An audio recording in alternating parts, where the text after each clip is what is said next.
All right, a very good Wednesday afternoon to you. Welcome in, Chico Borman Show here on the Big Play Sports Network. What started out as a quiet, very, very cold Wednesday has turned into a lot going on, and a lot going on out in Berea.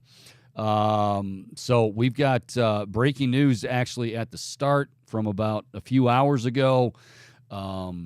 The Browns shaking things up as far as the coaching staff. Alex Van Pelt, what we know now, Alex Van Pelt, offensive coordinator. Stump Mitchell, the running backs coach, and tight ends coach T.C. McCartney have all been let go. I'm going to get to all of that in a moment. Coming up at 1, we're going to get more details on that, why we think it may have gone down the way it has gone down, what might lie ahead.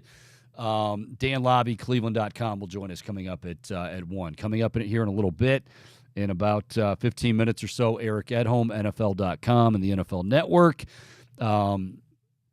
Get his thoughts not only on the moves today out in Berea, but the moves in general as far as the NFL, what he's hearing as far as the coaching carousel, and we'll also peek ahead to this weekend and the divisional round games. But we begin out in Berea, and all I'll say is this, because I think right now the fans are, everybody, they were already divided yesterday. You fans were already divided yesterday.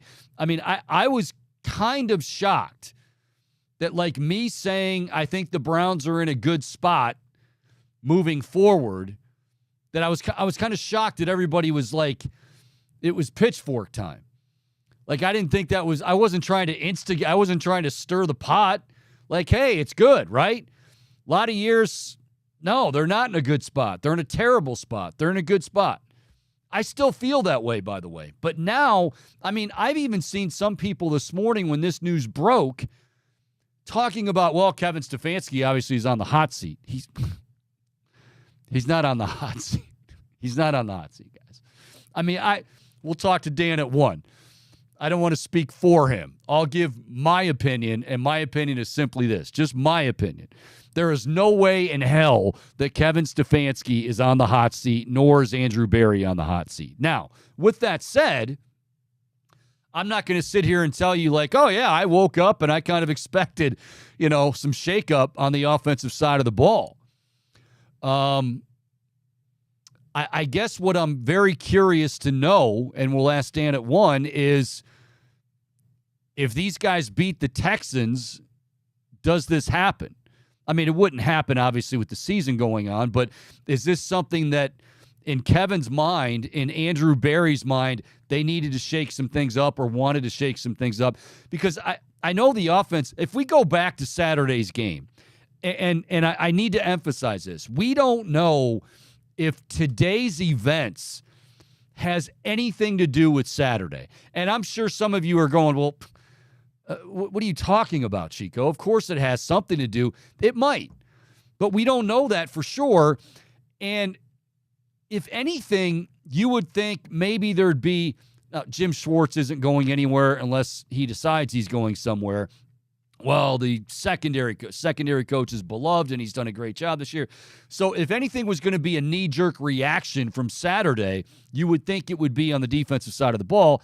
And that all said, it shouldn't be.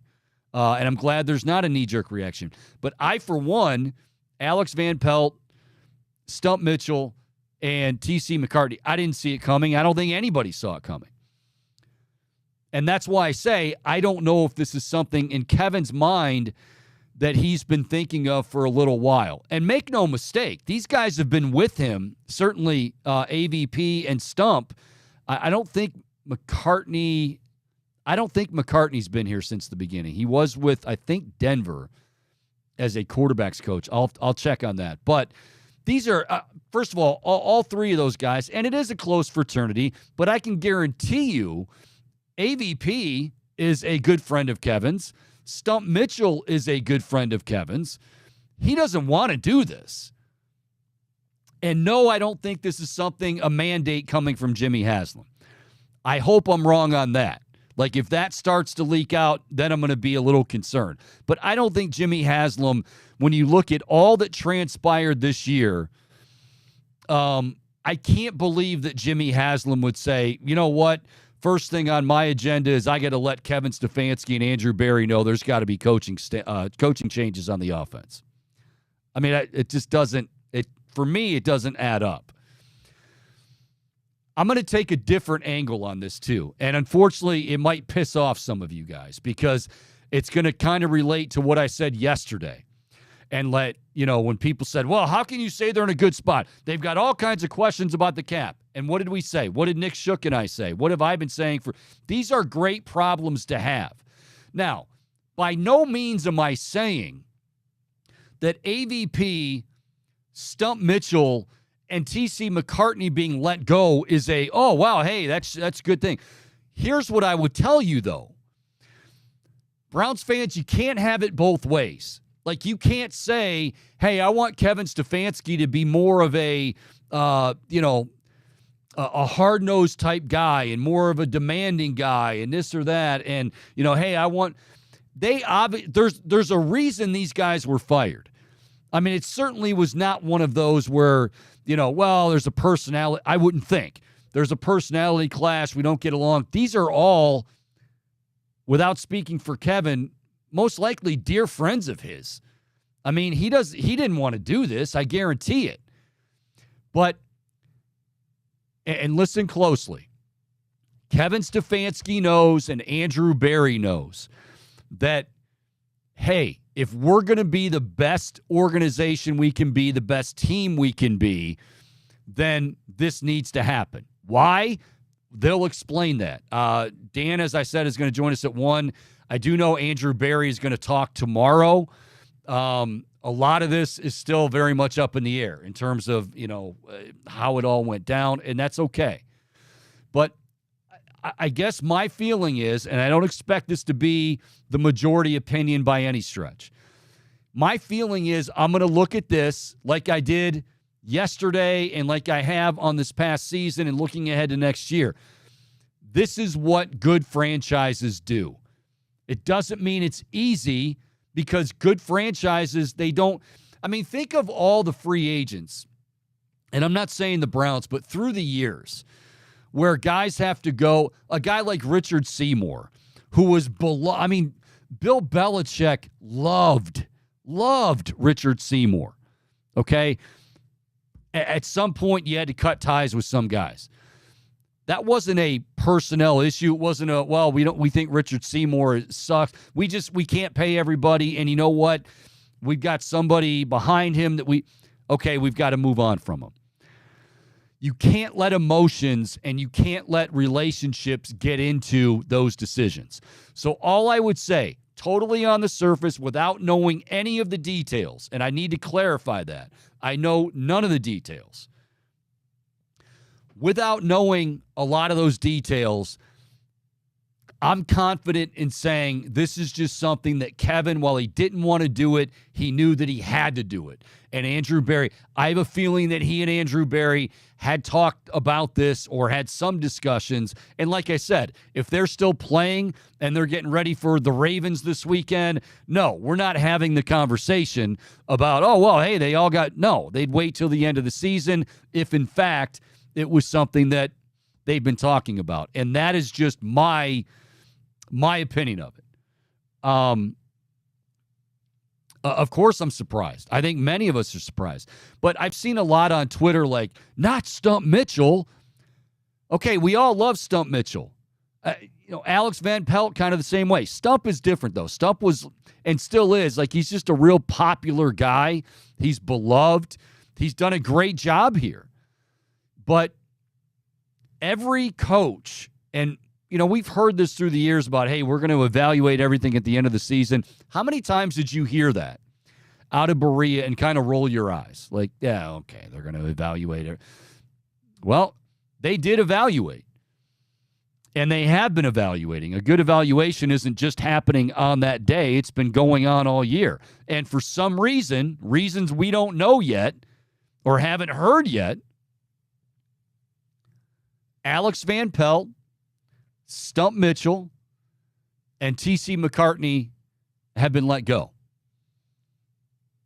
So, before everybody says, A, that Kevin Stefanski's on the hot seat, he's not, and B, well, you can't. What are you doing? Why is Kevin? Do you think he really ask yourself that question. Do you think he really wanted and set out to ruin Stump Mitchell's day or Alex Van Pelt's day or McCartney's day? No. They felt this is what has to happen, and it happens with great franchises. Look, this is the level we're at right now. For us to get to the next level, we need to go a different route in terms of our OC, in terms of our running backs coach and tight ends coach. And like I said, more information on that will be forthcoming. I also do not believe, because this has come up as well, Kevin Stefanski will no longer be the play caller. No. Guys and gals, I don't want to say it because it's awfully cold out there. I was going to say I'd do the Hugh Jackson and jump in Lake Erie, but shrinkage. I would be willing to bet quite a bit that Kevin Stefanski is not only back, he's extended, and he's still going to be the play caller. First of all, why would you change that now? Like this year, and I know there's still some of you with pitchforks, and you can't get past the whole idea of no, we've got to be negative. This can't be true. Everything's going too well. Or if I'm not negative, I don't feel right. If I'm not bitching about something, I don't feel right. I mean, I understand it, but I also think we need to get over that a little bit. I see no reason why to think Kevin Stefanski. So and again, this is what we do now, especially today. On a day like today where this news breaks in the morning and we have access to social media for good or bad, people are going to start throwing out their own theories and their own hypotheticals. And you can do that. You're free to do that. But I'm telling you, I cannot believe that the reason that these moves were made is that, Kevin's on the hot seat or Kevin was given a mandate by Jimmy Haslam. If this were 5-6 years ago and we're coming off a bad season, the regime has been, anything would make sense to me as far as Jimmy Haslam. But here's the thing, and I talked about this yesterday.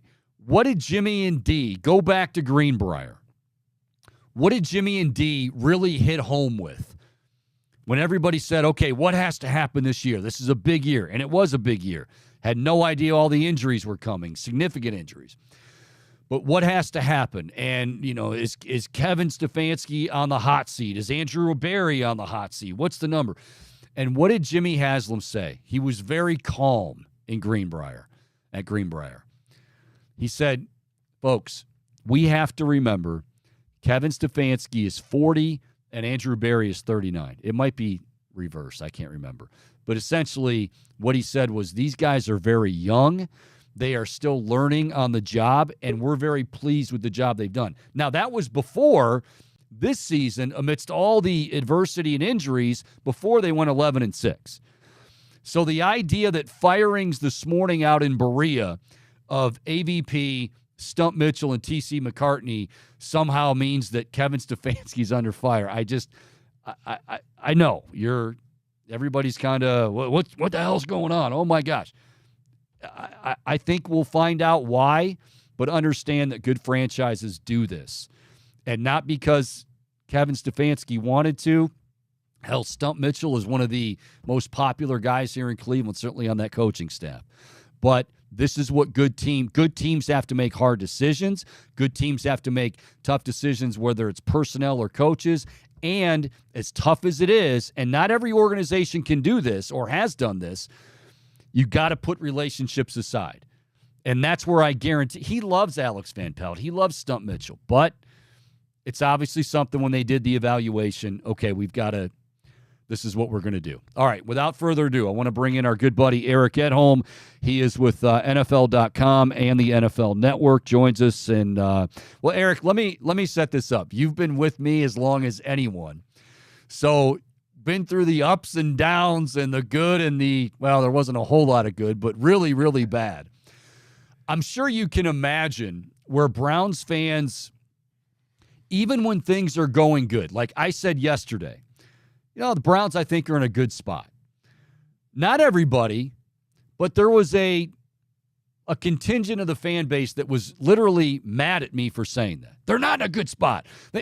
It's almost like they don't feel okay unless there's something, they're waiting for the other shoe to drop. And while I have sympathy for that, they got to get over it. So now today, and if you have not heard, just to catch you up, and I'm sure you just heard it, Stump Mitchell is gone, AVP, Alex Van Pelt's gone, and T.C. McCartney. Yep. So I have people on Twitter going, well, this has got to mean Kevin Stefanski's on the hot seat. And I'm like, wait a minute. He might be coach of the year. Your first blush take on this news, and I know it's not as big nationally as it is here in Cleveland. Yeah. Just your thoughts on what's gone down in Berea so far. Probably a few years ago, just in terms of the NFL landscape, I probably would have been a little more excited. I mean, a little more surprised, I should say, not excited. I think, it's not uncommon for playoff teams to get rid of assistants these days, and it's become increasingly more common. It used to be that, boy, it would take something kind of unusual, especially if you had, one of these strong seasons, even if it ended in, first round loss or something like that. You didn't typically see those type of things come up, but I think in recent years it's happened more often. I think people equate coaching change with activity and progress and things, and sometimes it does work. And I think the bottom line is this: if anything, I think the news is that Stefanski is probably going to get an extension this offseason. I think again, like you said, he's the job he did, considering all the obstacles they faced and all the unexpected storms out of nowhere. I mean, Deshaun Watson has his best half of the year. They beat the Ravens in Baltimore. 2 days later, he's done. It was like, oh, okay, I guess that's the season, but it wasn't. Now, obviously, my biggest picture takeaway would be that they clearly didn't think these guys were going to be the coaches to take Deshaun Watson and that offense, even if Stefanski's calling the plays, to the proverbial next level. I mean, I don't know how else to read it other than, there could have been some personal problems that I'm not aware of, some issues in the locker room, but I've not read anything or heard anything of that nature. So you have to assume that this is just Stefanski kind of seizing a little bit more control of his staff and his offense that he's going to be a major part of as long as he's there. Yeah, and I want to reiterate, and I'm glad that you confirmed that. Not that I want to put you, lump you in with me. But I think for the most part, fans get it, and they do understand it, but it can be frustrating at times. But like you said, this is what it's. First of all, it's not uncommon. Yeah. It's not an indictment really on anybody. Like I said, I've been saying this all morning. I guarantee you it gutted Kevin Stefanski to have to give that news. But again, if you're going to be a good or great franchise, and like you said, the proverbial next level, these are things that those franchises do. Yeah. And so I'll pose it to you. So yesterday I said, and I didn't think this was pitchfork material, but I could be wrong.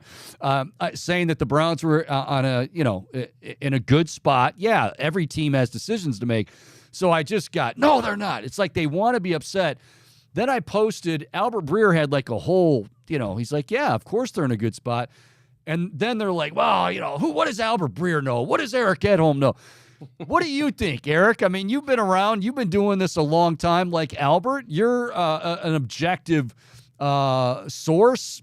Yeah. What do you make of the Browns having played out this season? And yeah, a very disappointing loss Saturday, but looking ahead, is the future bright, you think? I think so. We did our podcast for the power rankings, and we talked about the teams moving on, and then we did our little obituary, if you will, for the teams that lost in round one, and kind of summed up their season, and we talked about the two teams of those that I thought had some things going for them that had bright futures, the Rams and Browns. Not that the Eagles and Cowboys couldn't win a Super Bowl next year. We know they have the talent. Obviously, there's something else missing there. But in terms of, flash of the pan type team, I didn't necessarily think that's what I was watching. There were times when I felt like it was, I got to be careful how I phrase it, but kind of amazing that they were able to do what they did considering the circumstances. Yeah. I don't want to say that it was smoke and mirrors, but luck factors into every NFL team, obviously, but they had something good going on this season that clearly kept them rolling to a certain degree after all these issues. And that translates, I think, confidence in the head coach certainly does. We know Deshaun is obviously going to be the X factor. If he plays at his best, there's no doubt that they have a bright future. You get Nick Chubb back, you get big chunks of the offensive line back. The cap probably needs some massaging with Deshaun's number and with Amari Cooper's number and Denzel Ward's number and, Garrett and whoever else. Chubb's got a big number too. I would think that there's something that has to happen there. I know I think they're in the red currently. I haven't looked in the last couple of days, but I mean, that stuff's accounting. That's, let the bean counters figure that part out. The core of the football team, I think, is in pretty decent shape, unless you and I are both horribly misguided here. Which could be, but I'm gonna. I don't think so. I don't think many other facets of life maybe, but I don't think on this one. Eric Edholm of NFL.com and the NFL Network. He of course also is all about the NFL draft and the NFL.com and NFL Network's guy. And we'll touch on that briefly towards the end here. Follow him on Twitter at Eric_Edholm. Okay, so obviously, as we know, the Texans didn't just pull an upset. I mean, they took the Browns behind the woodshed. The Packers didn't just pull an upset. They took the Cowboys behind the woodshed in Big D. And then, of course, we look at the the final upset, and that being the I'm missing one here. Oh, the Bucks, I guess. Yeah, Tampa Bay Buccaneers. Yeah. Sorry, it's all jumbled up with all this news. Tampa Bay Buccaneers knock off the Philadelphia Eagles, which may have not been that big of a surprise. But having said that, all of those upsets out there, which one did surprise you the most, Eric? Yeah, I mean, I saw a path for CJ Stroud having a great game and winning. Not quite like they did. I didn't think it would go exactly like that, but I did worry about. I mean, you and I talked about it. I said, look, Flacco's interceptions hadn't really hurt them to a great degree enough that you worried about it. So that one didn't shock me the way the result went down. I thought Green Bay had a close game. I didn't think that the Dallas Cowboys would collapse the way they did. We at least had evidence of the Philadelphia Eagles being in a major downslide. They beat the Buffalo Bills in overtime in that dramatic game. May not have deserved to, but they won the game. They won the week before in Arrowhead with that tough game. And then everything since then has been pretty awful or had the look of a burned out team. So that was, at least we had plenty of foreshadowing for that. Even if the Cowboys lost pretty big at Buffalo, even if they lost a close one on the road at Miami, I didn't look at this team as frauds. I didn't look at them as, I know it's easy to say, oh, the Cowboys losing the playoffs every single year, and they're always going to be, paper tigers and all that stuff. But I don't know. I must have drank the Kool-Aid or whatever, the Texas tea. I don't know what they're serving down there, but it was.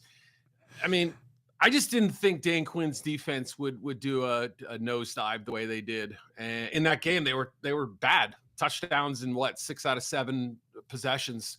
The offense wasn't great, obviously, and Dak's interception put him in a 4-score hole. But yeah, that one has to be, everything considered, the biggest shock of the group, because I think even if the Packers had a shot to win, I didn't think the Cowboys would belly flop the way they did. Okay, so between the Nick Sirianni in Philadelphia, Mike McCarthy in Dallas, none, one, or both will be gone. I mean, I know it's you got to read some tea leaves, by the way. You may have to edit this, in 25 minutes or something, because we haven't heard anything yet, and there's no real indication. I mean, it was interesting hearing. I didn't get to hear all of the questions, but I heard some of Sirianni's answers after the game, and he sort of talked with a brave enough face, feeling like he probably would survive somehow. So I don't know if that's indeed the case. Obviously, we've seen moves where you thought somebody was coming back, and the next day the owner or whoever, team president, decides, you know what, I slept on it. This is the right move. We're moving on. It could happen. I don't know. We've obviously seen Philly make some, seemingly drastic moves, and then a year or two later, they're in great shape, and nobody really complains about it anymore. So that could happen. I mean, Dallas, I think, is probably more likely because, even though Jerry has slowed down his coach dismissal rate over the years a little bit and been more patient in some regards, I think you do have to give him some credit for that. Times are running out, and the coaching candidate quality out there right now is unusual, right? Even if you question whether Bill Belichick or even Pete Carroll, for that matter, still has it, these are big names right there. Mike Vrabel is a big name. Jim Harbaugh is a big, big name. Say what you will about the guy. That may be too much glitz and glam and sparkle for Jerry to feel like he's not missing an opportunity, if that makes sense. So I suspect that would be the more likely of the two, but also wouldn't shock me if it's both or neither. It's really hard to say. I don't have much intel on it right now. Yeah, I think it feels like, and I'm glad you brought up the coaching candidates, because everybody's waiting for that first domino to fall, and then the next domino will fall. So teams they're just kind of waiting to see what happens. And there are some teams obviously in the playoffs that, so nobody really knows for sure. I'm with you though. I think with Jerry, and it's kind of stating the obvious, but time is running out. Hasn't been in an NFC title game since 95. It feels like Jeffrey Lurie would be a little more understanding, but I'm glad you pointed that out about they've made some drastic moves too. I guess the understanding part, does Jeffrey Lurie look at this season and go, you know what? Look, Nick, you didn't fare well, and all these guys are culpable, but I've got to take into account that we lost Shane Steichen to Indianapolis, we lost Jonathan Gannon to Arizona, and that's just right. That is really tough to overcome. I'm sure they're not using it as a crutch, but that's where I think if you're Jeffrey Lurie, do you understand a little bit more? Maybe. It has to be factored in, I think, and that's what Lurie and Howie Roseman, I think, have been. That's the night of sleep, as you say to yourself, let's go back and look at the big picture. Yeah, we were 10-1, but if we're being honest with ourselves, were there some points along that way where they didn't look like a 10-1 team? I argue, yes. They weren't screaming, but they were playing a lot of close games. Yep. They got beat by the Jets. It was just there were enough games in that stretch there where you thought things aren't looking exactly the way you thought. And it got a little better and then it just a steep drop off, obviously. They did play a gauntlet of a schedule down the stretch too. I mean, that late November, early December, mid-December cluster there we're talking about some of the best teams in the NFL. I think that the interesting part was the sense that I got when Jonathan Gannon left for the Arizona job. First of all, he left under awkward terms, and there was a little bit of some hurt feelings there. But then it turned into, we'll be fine without him. That's the sense that I kind of got once he left, and that some people in the building, I don't know, how high they go, but some people felt like Gannon's defensive play calling in the Super Bowl, especially in the third and fourth quarters, were a reason why they lost that game. So maybe more so with Steichen, but I'll tell you what, I think by the end of the year, the defensive issues were just as pressing as maybe they were more all along, for that matter. they strip Sean Desai's play calling. They give it to Matt Patricia. I mean, that is after everything his name has been dragged through the last couple of years. Yeah. That's what I would call a desperation move mid-season when there's still like a 10-3 team. There's a lot to unpack there, but I think you're right. I mean, the coordinator factor is something you cannot overlook, I don't think. I get the sense, and I know I'm not alone with this, that Jim Harbaugh, it feels like, okay, hey, I took care of what I needed to take care of. Granted, it comes under a cloud, but they won a national championship at Michigan. That door is certainly open if he wants it, but don't you get the feeling, Eric, that he wants to get back to the NFL? And it almost seems like, hey, if the Chargers, there's history there, he likes Herbert, doesn't it feel like that could be where he ends up? Yeah, I thought he was going to take the Vikings job prior to the 2022 season. I was trying to remember exactly when it was, but excuse me, everything was sort of, I think it was like a Saturday night. I remember getting a text on Friday. They said, Harbaugh's here. You know, it's happening. It felt like it was going down. And then at the last minute, Michigan came in, pulled him back. Obviously, we know the rest is history.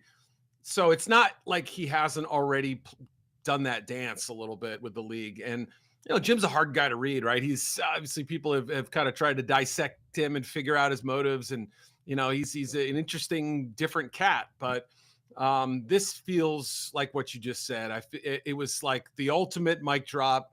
He didn't just have the NCAA closing in on him. He had the Big Ten closing in on him.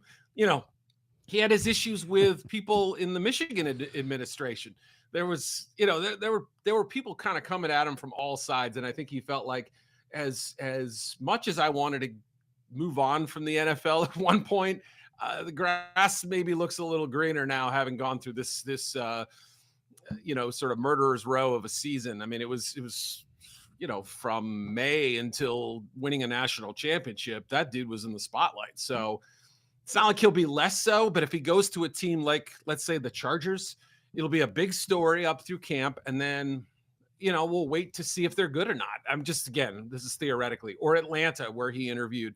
These aren't high profile teams. You hire Harbaugh, you become one briefly, but you still have to kind of back it up a little bit to keep warranting it. And I think Jim feels like this would be kind of he's already done the capstone to his college career now with the title.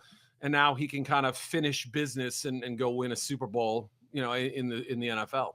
All right, we'll get you out of here with this. Again, Eric Edholm, NFL.com. Appreciate your time as always. So looking ahead to the weekend, we'll go in order. Saturday, Texas Ravens, Packers, 49ers. Who you like in each of those?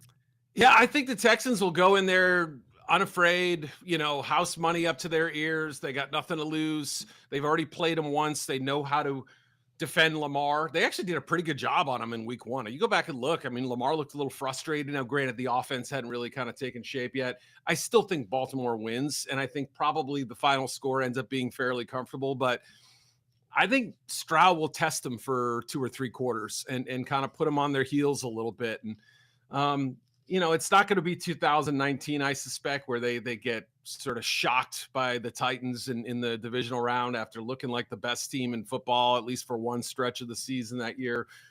So I think they win. I mean, I'll tell you what, I don't know that Green Bay has quite enough, especially defensively, as well as they've played in the last few games on that side of the ball. Yep. I just think it's going to be hard to deal with a healthy McCaffrey, a healthy Debo, you know, Brandon Ayuk, Kittle, all these guys. I think Jordan Love will get after him. And I think Aaron Jones will have some success early against that. I mean, if you say there's one weakness for the 49ers, I'd probably say run defense would be one of them. So, you know, the way Love's throwing, the way Jones is running, they have a puncher's chance. I just don't know if they're going to quite pull it off. So those are my 2 Saturday picks. And, I think go ahead. I was going to say, admittedly, for the Bucs Lions, I didn't think Jared Goff was going to answer the bell like he did. He did. Does it continue on Sunday against the Bucs? He sure did. I mean, like all the momentum. Oh my God, Stafford's going to lead a 2-minute drill and beat us here at home. You know, like the one thing Stafford was sort of known for were those fourth quarter comebacks in Detroit. I mean, they weren't always good. They made the playoffs a few times, but Stafford every year was good for those kinds of performances. Lions fans loved him for it, and now they were going to have their hearts ripped out while still beating. And Jared made the biggest throw of his life on 2nd and 10 or 11. I don't remember what it was, but it wasn't the prettiest throw, wasn't the farthest, it wasn't the, anything, but it was the most important because he hadn't completed a pass in about 14 game minutes at that point. And they needed it. They needed that second first down to ice it. And he was amazing from the start. And the fans were just in his corner the whole way. I think the Rams was going to be a harder challenge than this game will be, but I also don't discount the Bucs. They're not a joke. I think they're going to lack a little bit of. They lost at home to the Lions 20-6, and the Lions didn't have Montgomery for most of the game, and they didn't have Gibbs for the entire game. That says something to me. Patrick Mahomes finally has to go on the road. He goes to Buffalo. Bills very, very banged up on defense. Who you like, buddy? They are very banged up. And that's the one thing kind of holding me back from saying, yeah, I think the Bills can get this done. I don't know. I mean, I haven't decided which way I'm leaning on this one, but I think Kansas City has a shot. I really do. I think the defensive problems, we saw Mahomes find a little more juice last week after the early drops. Everything started kind of humming a little bit better. I don't know. I'm starting to lean Kansas City's way a little bit on this one. It'll be interesting. Either team's gonna go into Baltimore with some confidence, I think. But and the Chiefs maybe a little bit more balanced right now, but it's a tough one. I haven't quite pulled the trigger on that prediction. Follow him on Twitter at Eric_Edholm. Of course, the draft is, it's never too far away. It's, of course, not too far away at all right now, and you want to follow him and follow NFL.com for the very latest there. Eric, I appreciate your time, buddy. You know that, and we'll do it again soon. Thank you, bud. I have a mock draft due in like 2 weeks. If you want to help me out on this, I'm a little behind this year. I'm just saying. I was going to put you on the spot and say, when's your first mock draft coming up? But I didn't want to, I think it's the 31st of this month. I know it's during Senior Bowl week, so I'm going to try to get it done the week before. And I'm writing it down. Changing it. All right, write it down. Have me on. Yeah. Write it down. Eric, you're the man, buddy. Thank you so much. All right, dude. Take it easy. All right, Eric Edholm, again, NFL.com, NFL Network. Love that guy and his first mock draft. Dane Brugler had his 2-round. And, of course, the Browns don't have a first-round pick, but they did take in the second round, he had them taking, I should say. They didn't actually take somebody. Tony Franklin, the wide receiver out of Oregon, one of only a couple wide receivers to have 1,300 plus yards this year. And we talked about it yesterday. The Browns looking to, get better, more explosive at the wide receiver position. Could that come, free agency? Could that be a trade? That's another aspect of this that, and again, we'll pose, Dan Lobby from Cleveland.com is going to join us at the top of the hour. That's another aspect as far as predictions and what we think might happen this offseason. Andrew Berry is not shy about pulling the trigger on a trade. And again, I know you're looking at the cap money and they're $17 million over. I mean, I'm with Nick Shook. He said it yesterday, and I think everybody's seemingly proven this to varying degrees. The salary cap is a myth. It's there, kind of, but especially when you're a winning team, you get guys to restructure. You find a way to get it done. The Browns will find a way to get it done. Now, if you're just tuning in, Chico Borman Show here on the Big Play Sports Network. Glad to have you along. Follow on Twitter at Chico Show CLE. Also, you can find us on YouTube. Go to the Chico Borman Show.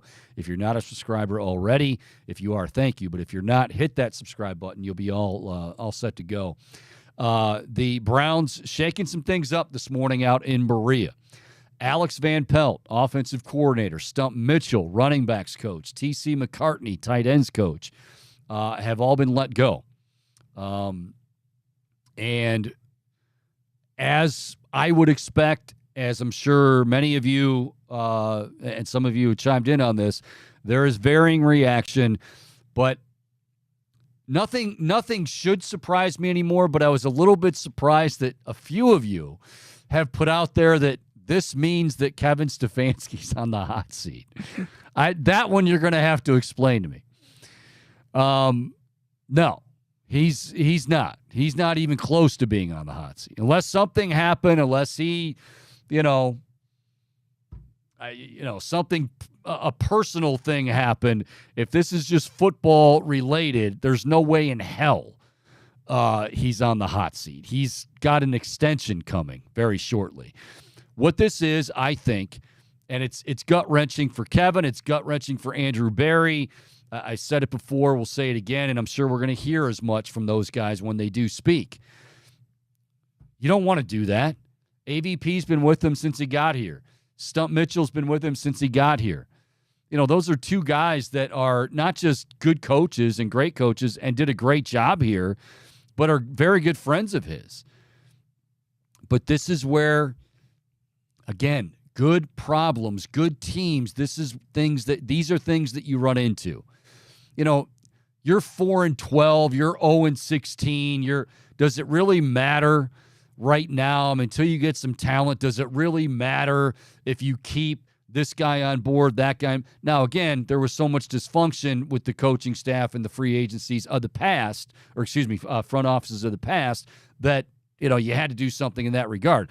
But from a football standpoint, it really didn't matter. It was, it was basically one little raindrop. If you were to say, well, we're going to revamp our offensive coaches, that didn't matter years ago because you didn't even really have the talent to compete anyway. Now, a different story. Again, a good problem to have. One that you don't like to see. Nobody's excited, and look, I was as surprised as anyone. I didn't see this coming. But they say every year. Every team says it. The Browns have said it, and they said it after Saturday, after they lost unexpectedly and in a very bad way.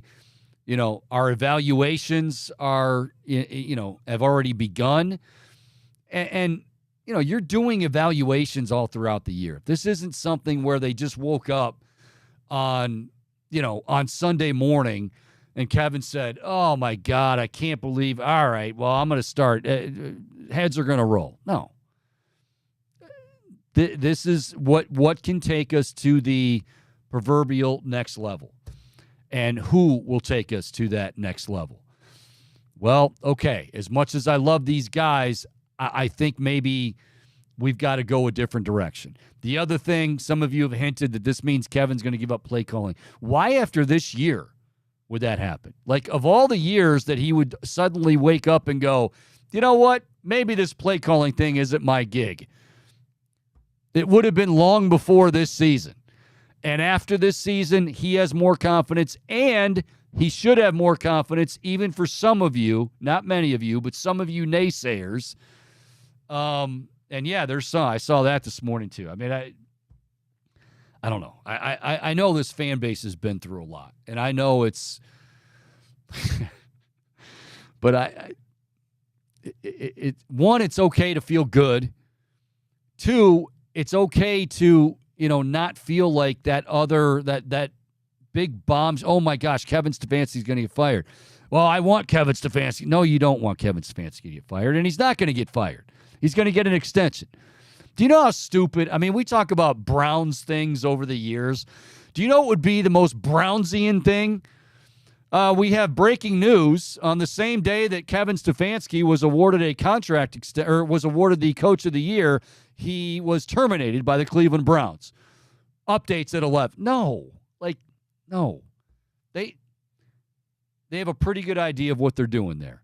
And even while we talk about players getting better and players learning, coaches learn, Kevin's gotten better, Andrew's gotten better. Hell, Jimmy and Dee Haslam have gotten better. It's not a knee-jerk reaction, kids. And like I said, if you were to think of a knee-jerk reaction, my biggest takeaway from Saturday was more on the defensive side of the ball. Yeah, okay, I know Flacco threw 2 pick sixes, and I know that, everybody's to blame. But the biggest thing would have been, oh, my God, the defense. Well, okay, they made a big decision last year with Jim Schwartz. Unless he takes another job, he's going nowhere. Maybe you thought, well, it might be on. They did a lot of the revamping on the defense last year. And now maybe they feel like, okay, we don't want to do this, but now it's time for us to take a closer look at the offense. Maybe the idea, and I don't think this is the case, but I mentioned the wide receiver room. Maybe it's a combination of, sure, personnel. Maybe Elijah Moore isn't the answer, but maybe it's, hey, you know what? As much as I love AVP, maybe he needs, or we need to find somebody to do a better job of scheming guys. I mean, I'm just throwing stuff out there, but that's the way you have to, I think, look at this. Until we hear from Kevin Stefanski, until we hear from Andrew Berry, and again, they're going to be very close to the vest with it. I guarantee you're going to hear it was a tough thing to do, and believe that. Those aren't just words. It was a tough thing to do. But you're also going to hear, for us to get better, for us to get to the next level, and imagine that. The Browns are getting to the next level. They're also signing guys to second and third contracts. Tell me they're not in a good place. Of course they have questions. Of course they have decisions to make, tough decisions to make, decisions that they didn't want to make this morning, but had to make them. That doesn't mean you're in a bad spot. No. You're confusing that with all of those years. That's where, like, years and years of counseling has to take place for Browns fans. I mean, it's a lengthy process. And I feel for many of you, but I feel like it's also my job, hopefully, and I want to do it, to, like, okay, hey, it's not as bad as you think. And trust me, when it was bad, I was telling you it was bad. And some of you, maybe even some of the same people now that are complaining, were the same people going, you know, Chico, maybe if you were positive more, they would have finished 2-14 instead of 0-16, or 8-8, or 12-4. That same guy, I haven't changed. You know what has changed? The Browns, the front office, the head coach, the personnel. They've gotten better. They know what they're doing. Yes, there's questions about Deshaun Watson. I'm not avoiding that, by the way. I personally think that Kevin Stefanski, and did I think this at the beginning of the year? No, I didn't. There was a lot of, wow, prove it. I think Kevin Stefanski has really proven himself not only as a leader, but as an offensive player. He and Deshaun Watson will figure it out. Now it's about other guys on the staff with Kevin helping Deshaun to figure that out, and maybe AVP just wasn't the right fit. It's not the end of the world. It doesn't mean AVP is the worst coach, and oh my gosh, you know, no more Christmas cards from Stefanski's to Van Pelt's. I doubt that's going to happen. It's a business. It's a business, and it can be a cruel business sometimes. But from a fan standpoint, trust me, these are great problems to have. All right, we're going to take Boom. Before we go to break, I want to get your thoughts on all of because we've had a lot transpire this morning out in Berea, and we'll talk to Dan Lobby again, Cleveland.com, coming up top of the hour. Your thoughts on what has transpired? Well, Chico, I was pretty taken aback by it. Certainly didn't see it coming. That being said, I mean, I am so curious to know, like, what the thought process was behind these decisions. Yep. You felt like they could have stood pat, and you'd probably still feel good about the direction the offense was going to be going. But I like that they weren't satisfied with what these guys were doing, and they want more from these coaching positions. I think it's just about Kevin Stefanski holding this organization to higher standards and only seeking out the best of the best. And if he or whoever was the main one behind all of this, if they felt like they could do better, I think that it is 100% worth exploring. And I get why a lot of Browns fans are let down by how the season came to a pretty gross ending. But I think it's a lot easier to trust this organization and the direction they're heading than even just going into the past season, even just go 2 years ago. So I have questions about it, but I don't hate it.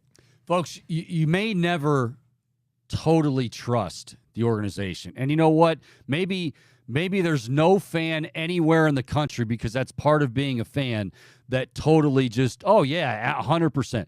So maybe you're never going to get there. But you owe it to them, and you owe it to, more than them, you owe it to yourself, because you've been through hell, to allow yourself to say, you know what? Okay, this is not the end of the world. It's anything but. Yeah, like I said about Deshaun Watson, though, does he have much more to prove? Hell yes. And there's a lot of millions of reasons why he has a lot to improve upon and prove and all of that good stuff. But why would you, if you don't like him, that's one thing, and you're totally entitled to that. But from a football standpoint, and he hasn't proven it yet, but if he stays healthy with everything else going, this is why you're making moves like that. Because, okay, maybe AVP isn't the answer. And maybe it was a conversation. Maybe it was Deshaun Watson, and I don't want to, this is not me saying Deshaun Watson threw him under the bus. We don't know. But evaluations were going on all season long. And I can guarantee you it was not a knee-jerk reaction to a 45-14 drubbing at the hands of the Houston Texans on Saturday. We'll take a break. We'll come back. I want to get some of your thoughts on this as well. You can obviously tweet at us at Chico Show CLE, also on YouTube. And then coming up top of the hour, Dan Lobby from Cleveland.com. Get his thoughts and any of the latest.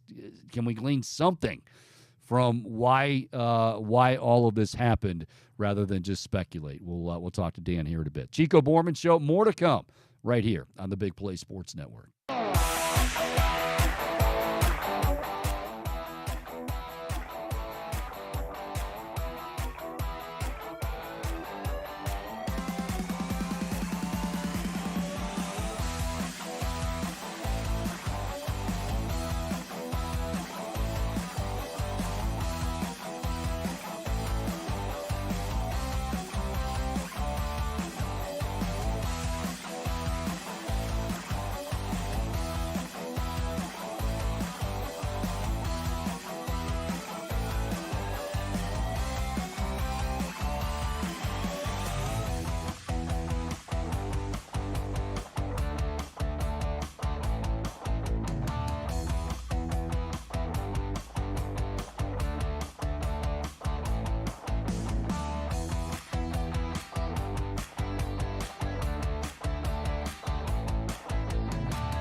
Back live on this Wednesday, very busy Wednesday, as shakeup in Berea.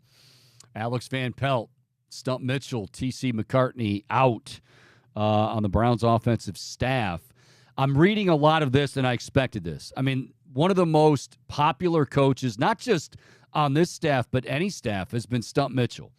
So I'm looking at Twitter, and this is where I caution you, like, oh, my, what are the Browns doing? They've lost their mind. Stump Mitchell got – guys, we don't know behind closed doors. I mean, maybe – of course Stump Mitchell has done a great job here, but maybe there was something that, happened this year, that there was a development that they wanted. They wanted somebody to take a bigger step forward. I don't know. And I know it's easy to just look at it and go, my God, he had his hands tied behind his back with the way, Nick Chubb went down. You're not wrong, but you also don't know everything about this. And maybe, Dan Lobby here in just a moment can give us a little info. Before that, though, let's add a little levity to the situation, because Todd Bowles, the Buccaneers, are going to play the Lions. We were just talking to Eric at home about it. Buccaneers will be in Detroit, where it is very, very cold, much like it is here, freezing cold. And Todd Bowles, the head coach of the Buccaneers, is at his press conference. And, well, give this a listen, a Detroit reporter with an interesting question for Todd Bowles. Plans to acclimate the team to not only endure but perform in those kind of frigid temperatures should you face them in Detroit? You do know we play indoors, right? And they got a dome. I don't. No, nothing planned. We're indoors, and we only have to be outside for 20 seconds, getting off the bus, going under the thing, so we'll be okay. All right, understand something. This is more about Todd Bowles' response than it is the reporter's response. Mike, and this happens a lot, and I'm sure Dan can speak to it. Like when a team, the Bucs are in the divisional round. So a lot of times it's not just a sports guy or gal that goes. It's, general assignment people. Hey, go, and this is a feel-good story. Go interview the coach. And a lot of times, if they're not, sometimes they're fans too, and they know their stuff, and sometimes they don't. They're busy covering the news beat and politics. So maybe you get with one of the sports people and say, hey, give me okay, so it's in Detroit, but it's not. Well, apparently she didn't do that. But Bowles, I just like you could tell he's tired, Bohm. He's like, but he doesn't want to be mean. Some coaches would have, embarrassed her. And Todd Bowles, he kind of did, but it was just like, what am I supposed to do here? She asked me the question, and basically she's like, first of all, what was weird is she didn't realize that they were already playing the Lions. She's like, if you have to play Detroit, well, you're talking to me because we're playing Detroit. But he's just like, we wouldn't be playing in a dome, right? So the weather, yeah. It's going to be 72 degrees there. Won't be 13. He did look a little loopy, Chico. Yeah, like I said, he probably hasn't slept. Yeah, it looked like he just woke up. Yeah, and he wasn't expecting that question. I like too when he says when he's like, there won't be really a whole lot that we need to do. We're just getting off the bus for about 20 seconds, going under the thing. Now, see, maybe if it was still, maybe she didn't know it was called Ford Field. Maybe if it was still the Pontiac Silver Dome, she would know, like, okay, hey, it's a dome. Oh, that makes sense. I feel bad, honestly, and because in that situation, like, it's going viral. I thought Todd Bowles should be commended, though, because I thought he handled it very well. Like, I'm thinking of past coaches, like even, well, Belichick would have done something sarcastic, but he would have just like, no, I'm not really concerned about that for good reason. Next. Like a guy like Parcells, though, Parcells would have, absolutely embarrassed her. I was going to say undressed her, but in this day and age, I don't know if you say that about, he embarrassed that guy or gal. They undressed him. I don't want to say that with her. But, yeah, it would have happened. Herm Edwards would have loved that question. Yeah. Herm would have. I think Kevin would have been very buttoned up, But, like I said, you got to give Bowles credit. Now, if that's the case where, like, I don't know, it's a losing coach. Let's say Todd Bowles lost a game. And like, she's like, well, do you think the elements had anything to do with it? And he's like, we played inside today, right? Like, then it's different. But he's feeling good. Hell, his team just, pulled a huge upset, knocking off the Eagles.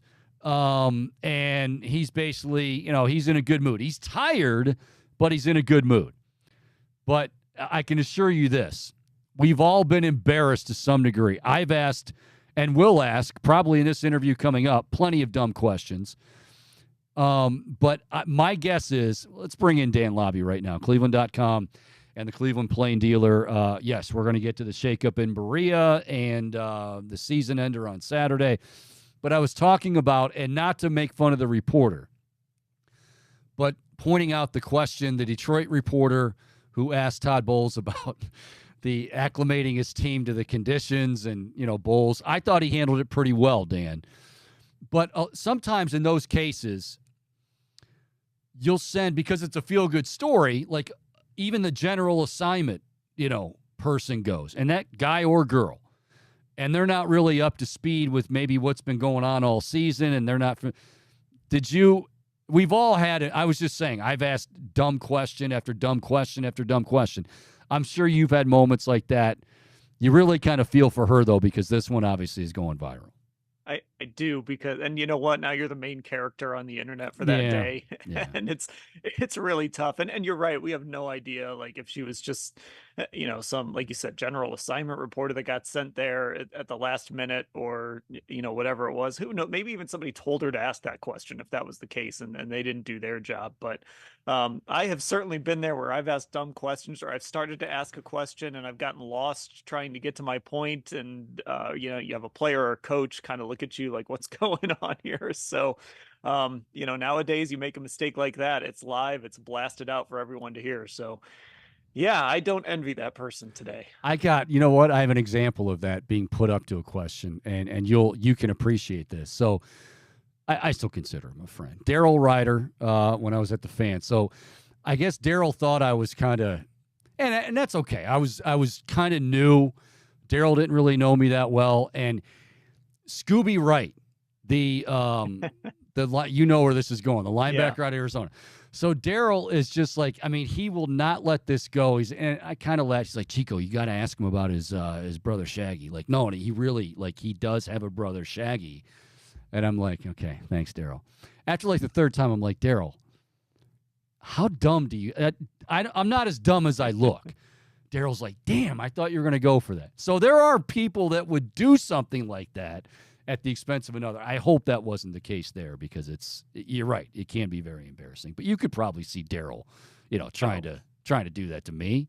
I could definitely see Daryl trying right. to do that. One of my favorite people, but I could definitely see Daryl trying to do that. Exactly. Thank God I rose above it. All right. We woke up this morning, Dan, and, full disclosure here, we were planning on having you tomorrow, and Andrew Berry is going to talk tomorrow. And then all of a sudden, we're still reeling from Saturday, but okay, it's how do we think things are going to go? And then the shakeup this morning. How surprised were you on the beat to find out that Alex Van Pelt, Stump Mitchell, and T.C. McCartney were let go? I was very surprised. It's one of those things where you have to double check to make sure, like, are these tweets real? Is this the real person? I was surprised. Kevin on Sunday didn't really indicate one way or the other of what he was thinking as far as his staff. He said they were going to evaluate everything. He thought maybe he wondered if guys could maybe get opportunities elsewhere. So he didn't really indicate one way or another. But then you see today these kind of big names, right? Like Stump Mitchell is a guy that everybody in Cleveland knows. It seems like that running back room absolutely adores him. And then, of course, Alex Van Pelt, the big one, not to write off TC McCartney, but I wonder how many Browns fans actually knew who TC was. Right. But, that's significant too. But Alex Van Pelt, the really big one, that they're making the decision to basically go in a completely different direction after 4 years. And there's been a ton of stability on the offensive side of that staff. And Kevin apparently decided this week that it was time to shake things up. So, as you can imagine, and I'm sure you're reading them like I'm reading them. First of all, I was lambasted yesterday all across the internet because I said, look, can we all appreciate that maybe Baker's in a good spot in Tampa Bay and the Browns are also in a good spot where they're at moving forward? And I got, people were just killing me on, the Browns are not in a good spot. Oh, my God. So there's a small contingent of the fan base that just doesn't want to believe anything is good. These same people read the news this morning, saw the news this morning, and said, Kevin Stefanski is going to get fired. And I had to, for those people out there that think this is Kevin Stefanski is on the hot seat, your response, Dan, your response.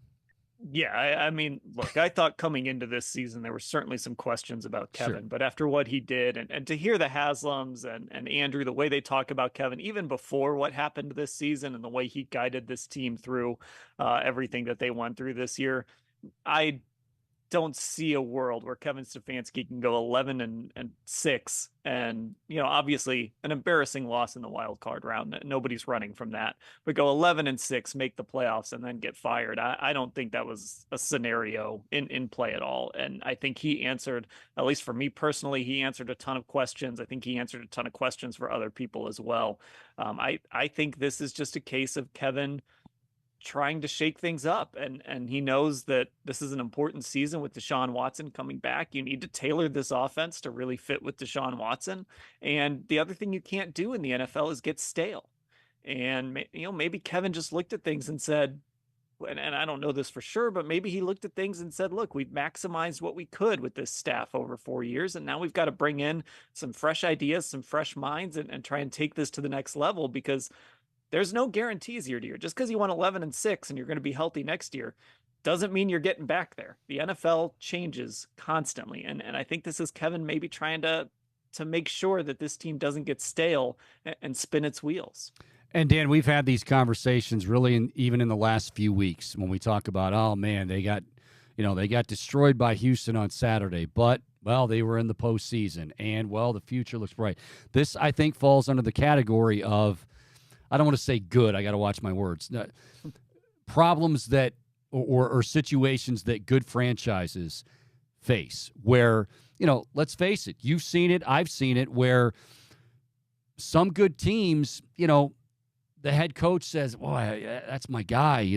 I've known him forever and we were good friends. He gave me an opportunity when I was younger. But if you're going to be a great head coach and hopefully a great organization, sometimes you've got to make decisions like this, coaching staff, even player, personnel, stuff like that aren't going to be popular, but you have to take that emotion out of it. And it seems to me, you're there, it seems to me like this is kind of what that is or feels like. Yeah, I think that's a good way to put it. And look, we don't know if this was the right or the wrong decision. Sure. I'm not defending the decision. I'm not trying to be like a mouthpiece here. I honestly at this point haven't quite kind of wrapped my head around how I feel about it. But look, every year the same 7 teams that made the playoffs in the AFC this year aren't going to be the same 7 teams that make it next year. You're not going to have the same 4 division winners. That's the reality in the NFL. And you want to be one of those teams that gets back there, whether it's 4 teams, 5 teams, however many it is, that gets back to the playoffs. And this schedule is going to be really difficult. And if you really sit down and look at, who are some of the regression candidates for next year, I think the Browns would probably be on that list. Their schedule is harder. They play tougher quarterbacks. Is this defense going to be as good next year? It sounds strange because they're getting healthy, but there are a lot of reasons why they could also take a step back next year. So you have to just constantly reinvent yourself and grow and try to be better and not be stale. And I feel like that's sort of what's behind this move a little bit. We'll see if they're right about this or not, but I think that's a little bit of what's behind all this. Dan Labbe joining us, Cleveland.com and the Plain Dealer. Follow him on Twitter at Dan_Labbe. That's LABBE. The other thing I think we need to reiterate, and I think people know it anyway, but Kevin Stefanski, Andrew Berea, these guys are very thorough. So when people say and there's, again, very few, but they're out there, oh my gosh, this is the reaction from a Saturday game. They might say that their evaluations are beginning after the game Saturday because that's the next step. Dan, I know, most people know, the evaluations have been going all season long.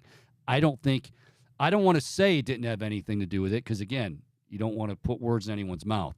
I highly doubt that Saturday's game was, well, we were fine with this guy, but now we've got to make a decision. Your thoughts? Well, yeah, and just to bring Deshaun Watson into this, when they introduced him after that trade, Andrew Berry said they had been looking into Deshaun Watson for I forget the number. He said like 5 or 6 months, and so you do that math, and you're like, oh, so they were looking into Deshaun Watson starting in like the end of October or November. So yeah, with everything in football, everything in this organization, you're not just sitting there watching and not evaluating and not thinking about some of your options moving forward and wondering, hey, should we do this or should we do that? That's part of the job. As the season goes along, you're trying to evaluate and look ahead to the next season, and you're figuring out, how does this offensive staff work together? What do we need to change? I'm curious, maybe this was something you were going to ask about, but I'm curious if this is going to lead to Kevin Stefanski not calling plays anymore, if they want to hire a new OC. So, they're always looking at those things and evaluating those things and trying to figure those things out. And the other part of this is Deshaun Watson has been here for 2 years now. You're 2 years into this all-in move that you made. And obviously he's only played 12 games, but all you have to show for it so far is one playoff appearance and a playoff loss. So there should be a little sense of urgency here moving forward, because you're going into year 3 of this all-in move, and you haven't really gotten where you wanted to get to because of it. You mentioned the play calling, and I would, just my opinion, and I think you probably agree, like, of all the years, because this has been brought up a lot when things didn't go so well, and the Baker, why does he why is he still calling plays? Of all the years, especially after this season, you would think if ever there's a guy feeling confident in play calling and just a feel for the offense and a feel for game situations, it's probably now. So while you bring that up, and it is a possibility that maybe Kevin Stefanski gives up play calling, I would highly doubt it. How about you? Yeah, it just depends what they want to do with that position. If they want to promote somebody from within and say, hey, you're going to be the new OC in the Alex Van Pelt role, I think that becomes realistic that he keeps play calling. But if they're really going to open this thing up and they're going to go out and do a big search, the best way you're going to attract the best OCs is to also offer play calling as a carrot there. It would be surprising. I think I've always felt like Kevin has had a love-hate relationship with play calling. It's obviously something he values because he's never given it up. Mm-hmm. But I also remember, talking to him when he first got hired, and it never felt like he defined himself as a guy, as a play caller. I just think he's always felt like he's been the right man for the job. And certainly after this season, it's hard to disagree with that. I think he's done a good job calling plays. You can nitpick certain things, over the course of his 4 years, but I think he's done a good job with it. But again, if you're going to open this thing up and you're going to go out and you're going to try and find the best offensive coordinator available, whoever that might be, you might have to also say you're going to come here and you're going to be able to call plays, because most OCs, especially if they're established, aren't going to want to come here and kind of take on that Alex Van Pelt role and just be in the background. Very good point. Yeah, very good point. I would also say, too, like, it just as it relates to Kevin, and we keep going back to Greenbrier when Jimmy and Dee were, look, we're not putting a number on the season and how many wins, and reiterated that, hey, these guys are young. Like, Kevin is, I don't know which it is. Is it Kevin that's 40 and Andrew 39, or vice versa? One of the two. Kevin is older. Kevin's about, he's like 41, 42, I think. Okay. And basically Jimmy Haslam said, like, these guys are still growing, not only, age and just life, but in this position. Kevin Stefanski only was an offensive coordinator calling plays for 1 year in Minnesota. We tend to forget that. So he's still evolving, and I think this year, is when he took that big leap. But you're right. I mean, I think that's a very valid point, that if, where they want to go with the position, if it's an established name, they're probably going to want more say. All right, I don't want to do this. You don't want to do this, but we'll do this. Let's go back to Saturday.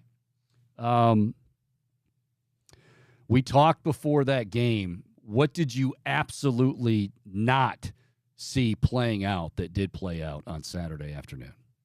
I think it was the defense. The way that Bobby Slowick and CJ Stroud just had their way with that defense in the first half. I mean, look, the pick sixes were a disaster, but I could have seen, Joe Flacco turns the ball over a bunch. This team has turned the ball over a bunch all year long. So even that, Granted, pick sixes on back-to-back plays is shocking, but in a vacuum, you could see this team turning the ball over and that being backbreaking. But the way the defense played in the first half was, they got no pressure on CJ Stroud. They did whatever they want. And the crazy part about it is Houston had some big misses. Dalton Schultz had a drop on their first drive, and that throw to Nico Collins right off his fingertips. It could have been way worse than it even was in that first half. So for as great as this defense was all year, we kind of saw something that we've seen throughout the season, not just the road numbers, but whenever they've kind of played a really smart, talented quarterback and a really good play caller, those guys have sort of figured out Jim Schwartz a little bit. So I think that's going to be a big adjustment moving forward, especially, again, looking ahead to next year and the teams and quarterbacks they have on their schedule. But that was the most shocking thing, that the defense just absolutely got roasted in the first half. And for the most part, that's the side of the ball that's healthy. Even with Denzel Ward banged up, they were pretty healthy on that side. And it's interesting because we did that, before the, the end of the season. And is it going to be Indy? Is it going to be Houston? Who's it going to be? And one of the reasons I didn't like Indianapolis was because of what they did to the Browns early in the season with the, the rub concepts and over the middle and kind of and it seemed like that was exactly what, they did a lot of things, but that was one of the things that they were, and basically getting Nico Collins matched up on Greg Newsome, and not to pick on Greg Newsome, but because they all made mistakes, but man, a couple times it looked like he was just standing still. So whatever Bobby Slowick did and whatever the game plan was, not only did they have that plan, they executed it to perfection. And the Browns, Dan, it seemed like the Browns just never really adjusted. Okay, you're not happy, you give up some big plays. You never want to give up explosive plays in a playoff game, but it just seemed like the adjustments never came for whatever reason.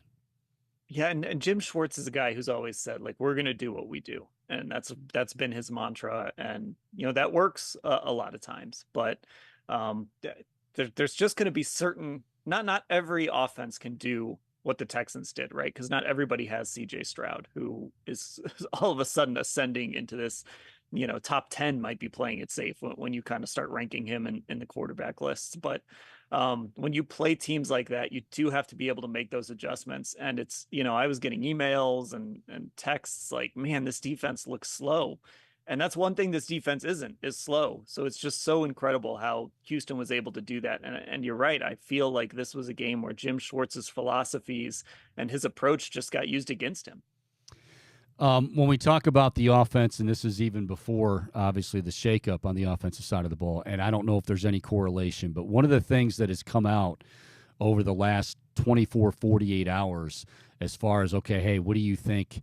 Where do you think they might make a move or want to make a move when it comes to the offensive side of the ball? Seemingly everybody's going back to they need that compliment for Amari Cooper.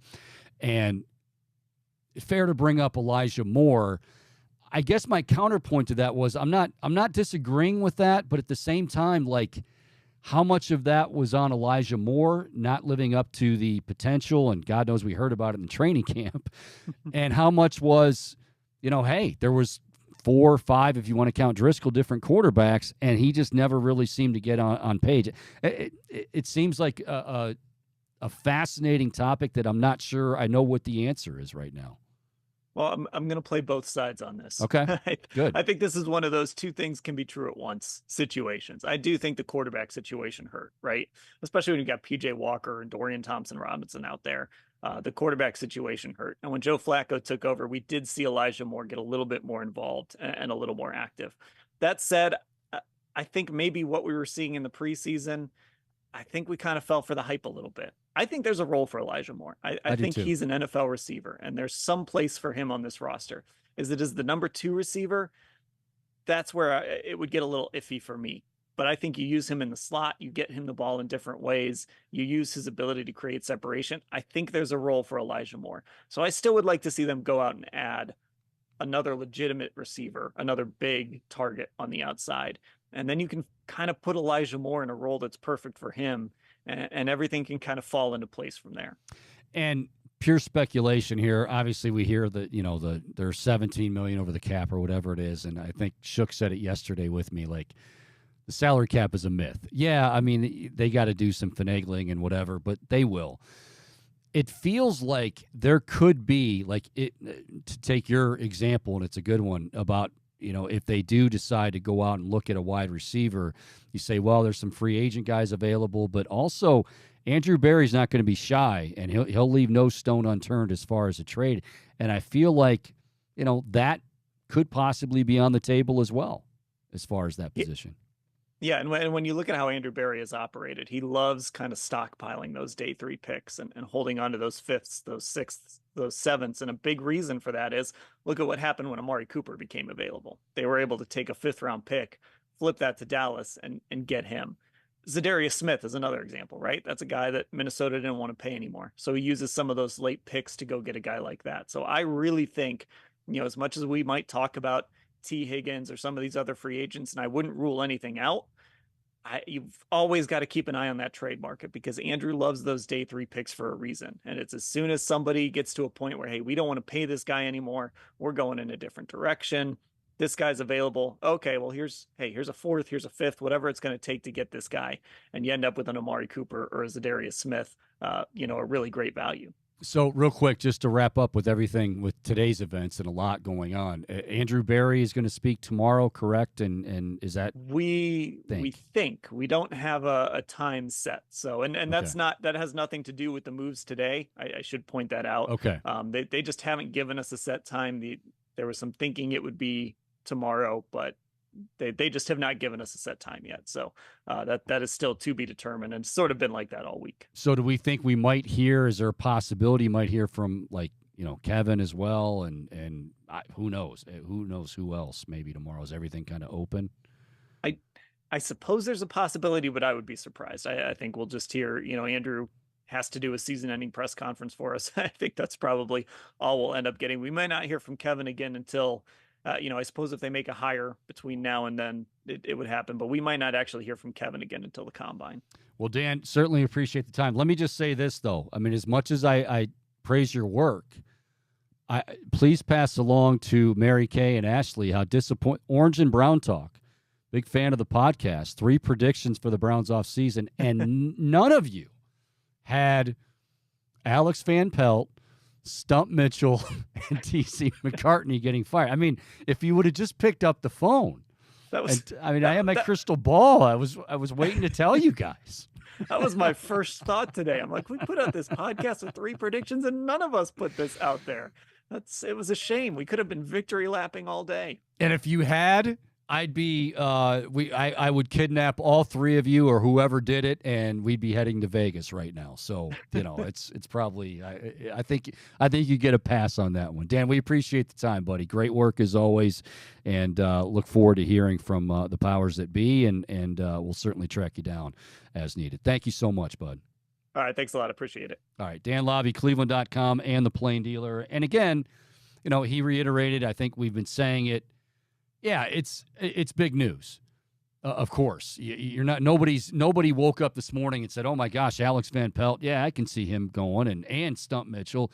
And like to Dan's point about Stump Mitchell, and I'm seeing this a lot on Twitter. A lot of you are like, "Oh my God, what are you? Stump Mitchell is." Yes, he's popular. That doesn't mean that and it doesn't mean that he did. Both can be true. He did a phenomenal job while he was here. Okay. He is beloved. Kevin Stefanski, the players, everybody loves him. But like AVP, and it just, okay, we're going to shake it up a little bit. So, I mean, instead of wanting to throw, oh my gosh, what the hell are they doing in Berea? Yeah, it's a surprise. Wow, I wonder why that happened. But the idea that oh my gosh, just when I believed in them, they go and fire Stump Mitchell or they go and fire AVP. They thought these things through. And I guarantee you, I can't say this enough, they did not.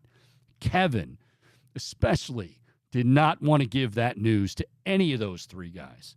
You never want to give that. But those are guys, like I said, have been, I don't know about TC, but AVP and Stump Mitchell have been with him since he came aboard in, 2020. So, of course, it wasn't easy. But if you're going to take it to the proverbial next level, if you're going to be, that franchise, that great team, that great franchise that hopefully is like that for years to come, and you get that consistency, you make decisions that are not popular and that you have to take emotion out of. And I think we'll find out. I think that's exactly what this was this morning. However unfortunate and however much we're going to miss, hell yeah, Stump Mitchell was who didn't love Stump Mitchell? But it is a business. We'll take a break, and with our business, we have a little show called Fair or Foul, and that's Bohm's business. So we'll be checking that out when we come back. Also, Cavaliers, haven't forgot about them. We had to pivot on the fly today. Chris Fedor, also Cleveland.com, covering the Cleveland Cavaliers. He was going to join us today. He will join us tomorrow. The Cavs are at home taking on the Milwaukee Bucks. The schedule gets a little bit tougher. Cavs have won 5 in a row. We'll touch on that before we get out of here at 2 o'clock. But Fair or Foul is next. Chico Borman Show. More to come right here on the Big Play Sports Network.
Alrighty, welcome back on a very busy Wednesday again. If you're just tuning in, Alex Van Pelt, Stump Mitchell, and T.C. McCartney have been let go by the Browns. Andrew Berry, we think, is going to talk tomorrow for his end of season, talk about the Browns as he normally does, but this will obviously include so much more with these personnel moves as far as the coaching staff. So looking forward to that tomorrow.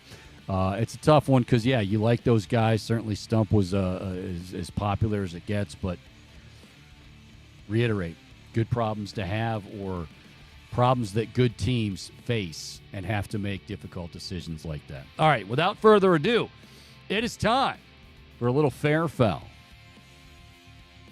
All right, Chico. Well, I want to kick things off with an interesting theory that I saw, courtesy of Nick Wright. So he tweeted out, quote, "Theory I'm working on, there's a wide receiver salary correction coming. Not due to the position losing importance like running backs, but due to there being too many great ones." He goes on to point out that the position becoming deeper than ever and another loaded draft class coming in, heralded, topped off with Marvin Harrison. In a couple years, there's going to be less or more, a bigger money squeeze on them. Wide receiver positions. You didn't say wide receiver yet, but that's where you're going with it. Oh, yeah, the wide receiver position Okay. is going to basically, like, receivers are not going to be making the kind of deals that they're getting. 30 Fair or million. foul, do you lend credence to this theory? I'm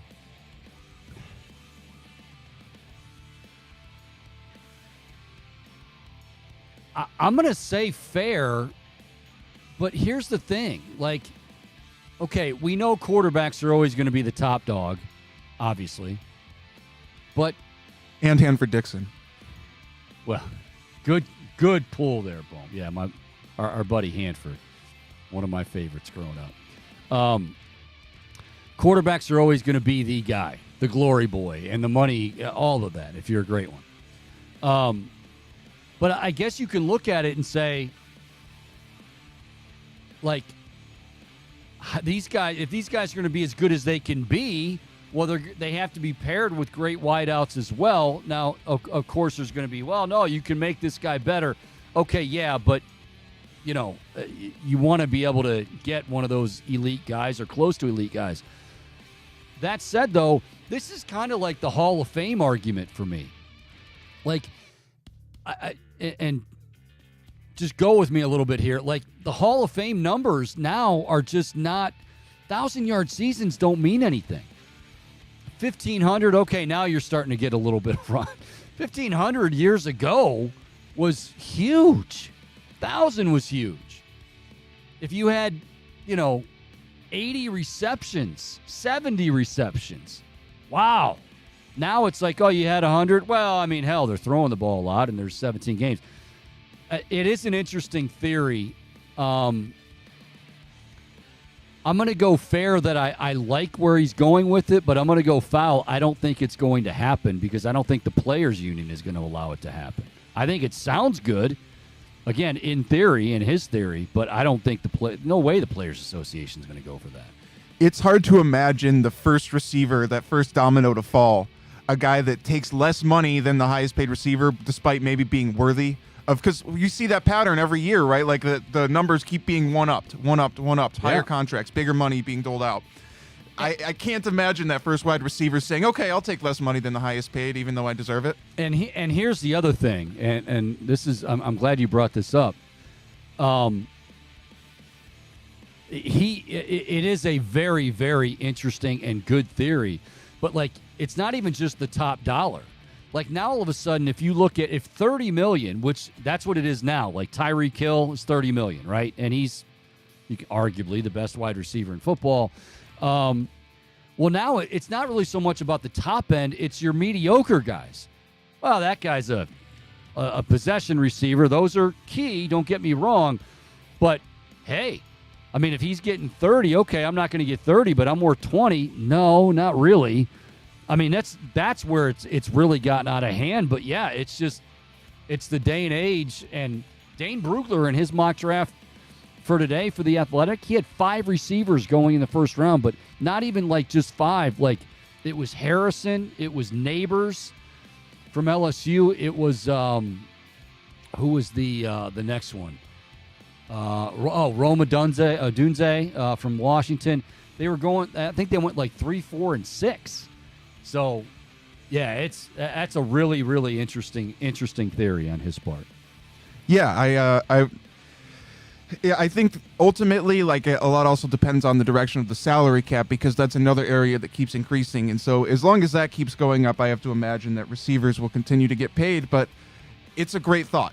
Now, elsewhere in the NFL, a couple quarterbacks, and we're seeing Caleb Williams be mocked to the Chicago Bears everywhere. Basically, it seems Dane did have that, by the way. Yes. it seems like it's becoming more and more of an inevitability that the Chicago Bears will want to move on from Justin Fields. And then elsewhere in Minnesota, there's been some rumors of Kirk Cousins potentially hitting the market this offseason. With that said, Chico, fair or foul, would you, if you're a team in need of a quarterback and you don't have a high draft pick, are you taking Kirk Cousins over Justin Fields? Okay, how long of a contract are we talking? You'd probably have to sign him to a new deal. Yeah, no, I can't do that. I mean, he's Kirk Cousins, and he's very, very good, and I like him a lot. I know Eric Casillas loves him, and he does. I mean, he is, but I mean, you have to be logical here. I mean, Justin Fields is still very, very young. I think many feel, possibly including the Chicago Bears, really the one that matters the most right now is the Chicago Bears, but many feel his ceiling is still yet to be reached. So I think it would have to be Justin Fields, but I do think there's a place for Kirk Cousins and a top dollar for Kirk Cousins. I just don't know if it's going to be, when you talk about years and all that, that's where it gets dicey. I don't know, though. Inevitability, I am hearing a lot more of that, Bohm, but I don't know. I have no idea what Ryan Poles is thinking, and he wants it that way, by the way. He wants everybody to think that they don't know what they're going to do or keep him on the edge. But boy, that's going to be an interesting call in the Windy City. Okay, so let me just throw out a hypothetical for you, Chico. All right. If either of those quarterbacks wound up in Pittsburgh, would that scare you as far as like for them being an AFC North opponent here in the next season? Big time. Yeah, because look, there's other holes. The offensive line is still bad.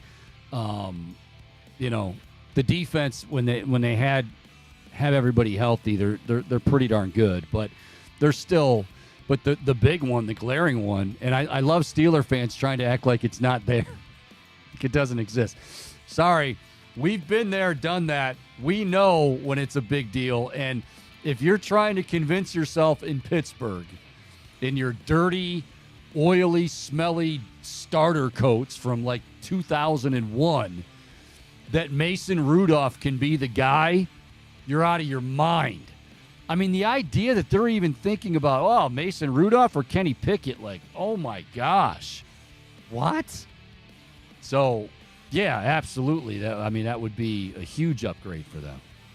Yeah, and despite the fact that Mason Rudolph did show you some things and he kind of got the job done to finish off the regular season, I don't know how there's anyone outside of Pittsburgh who could be feeling comfortable with that decision to ride with Mason Rudolph as your guy moving forward. Yeah, he's not. That whole situation is just, bad.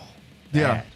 With that in mind, though, I mean, they've proven that's a playoff roster, Chico, and you solve that quarterback problem, you bolster that offensive line, that serious contender again because of the organization that we're talking about. They continue to have established themselves as one of the more competent franchises in football. And so if you've got the pieces and the personnel, you're always going to be considered in contention. They do, but they've got to get a hold on whoever it is. And I think it sounds like Tomlin's going to be back. I think he should be back.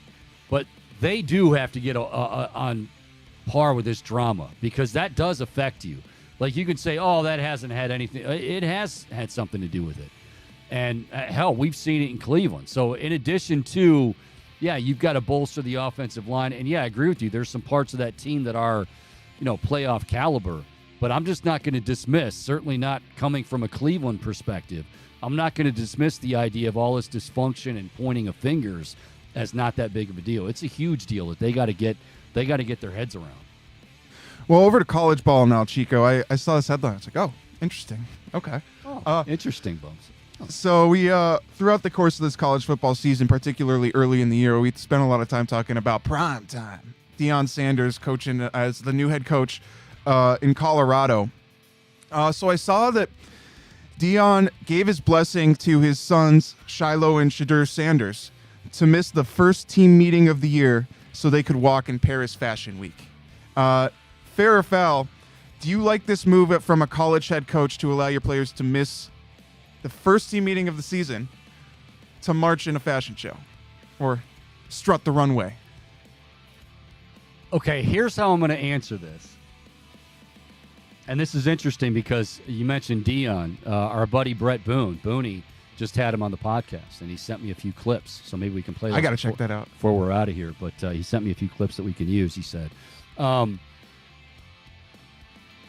If he were to treat everybody like that, like, hey, you know what, that's a once-in-a-lifetime opportunity for you, inside linebacker, then fine. But it definitely sounds like this is a nepotism. They're like, yeah, oh, well, that's my son, and, prime time's all about the guy. Put it this way. The guy that went viral with that first team meeting, speaking of first team meetings, where and I didn't like it, I like what he's all about, but he put guys on blast in front of everybody like, well, you're not good enough, you're getting out of here, you're not. It sounds very, very contradictory. If you're going to say like, hey, man, this is a different standard, whatever the standard was before, oh, yeah, well, they're not going to. First team meetings, you're kind of set, and those are big positions too. Shedeur Sanders is the QB. I don't know. And I like Dion. I do. That's not going to fly real well with some people, I've got to imagine. Yeah, on one hand, I feel like if I'm a recruit, right, it's kind of cool that my coach would allow me to do something like that. But at the same time, there's that degree of unfairness to it, right? It feels like you said, these players are being held, or his kids are being held to different standards than the rest of his kids' teammates. And we can't make a determination because if somebody else, I would love to know though, if somebody else was given that opportunity. If he would have said, yeah, you have my blessing, then okay, fine. I don't think he would though, considering how he came off of that first team meeting last year. Yeah, and you talked about him putting players on blast. That he talked about how some players weren't working hard enough. Well, okay, you're missing the first practice of the year when we are supposed to set the tone because you want to go march in a fashion show. Interesting. Moving on, Chico, we've talked a little bit about Caleb Downs entering the transfer portal, the defensive back from Alabama. It is official now, right? Yes, okay. And Ohio State DB coach Tim Walton is actually traveling down south to meet with him to hopefully court him. But I don't know if you saw this, and this came at some point in the last hour of the show. Alabama offensive tackle Caden Proctor has entered the transfer portal. Now, we're talking about a guy who, as a recruit, was the number 1 ranked offensive tackle in the 2023 recruiting class by many recruiting outlets. Fair or foul, if you only got to pick one, or if you can only pick one, you're taking Caden Proctor over Caleb Downs. Okay, I'm going to be honest with you here because that's what I'm all about here at Chico Borman Show. I almost said something else. I wouldn't have batted an eye. It wouldn't even wow. Right over my head. I almost said it. I haven't done that since I've been here. I've heard much more. You always hear more, certainly offensive skill guys, but he would be considered a skill guy on defense, safety. I've heard a ton more about Caleb Downs than I have Proctor. That said, the glaring need, I mean, what have we been talking about since even well before the bowl game, but certainly the bowl game against Missouri was, my God, they've got to land. They're close on guys, but they can never close and get those 4- and 5-star blue chippers up front. I can't believe I'm saying this because I've told you over the last week or so how much I love Caleb Downs. I think I got to go Proctor, right? I mean, they need one of those guys seemingly. If he's everything he's billed to be, as much as it pains me, I'd love to get them both. I think you got to go O-line there. Yeah, and it's kind of ironic how, like they talk about in draft strategy. You don't go for need. You draft the best player available on your board when you're on the clock. But in you're this case, the one on the clock. Yeah. In this case, I think that, the need for offensive line is too glaring. Now, you already got one former Bama offensive lineman in McLaughlin coming in, the interior OL. I'm fascinated to see how this plays out because, and I saw Jeremy Birmingham tweeted out, like, this announcement of Proctor entering the portal is certainly going to lead to the reallocation of assets in Columbus, Ohio. So I'm hoping they come away with Proctor because I don't feel great about this offensive line and the guys that they have, the most veteran offensive linemen they have outside of Donovan Jackson, I think there's a lot of questions surrounding what you can get out of them this upcoming season. But I digress. That is fair or foul.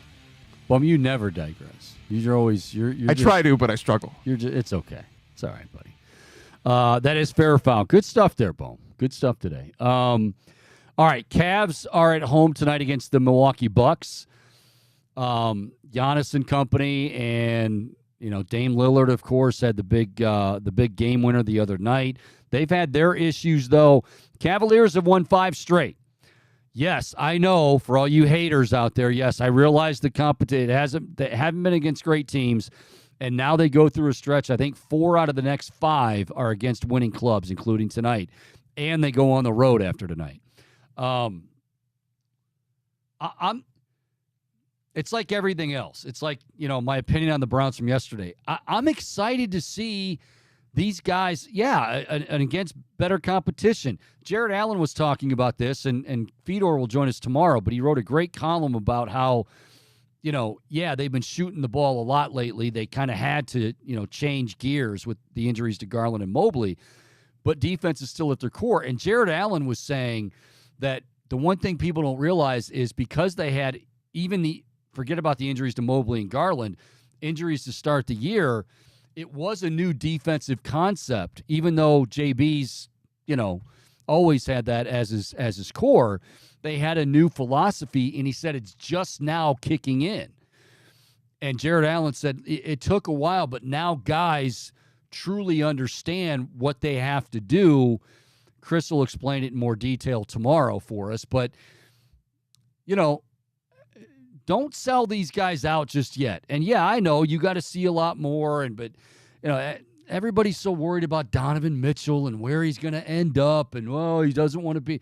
You don't know that, but even if you feel you do know that, we still got plenty. That's not going to happen until maybe trade deadline next year. There's still a lot of basketball to be played, and I think for as much crap as JB gets, I don't think you can deny, even the most pessimistic fans out there can deny that he's done one hell of a job with, kind of galvanizing it. They're 10-3. They're 10-3 since Garland and Mobley went down.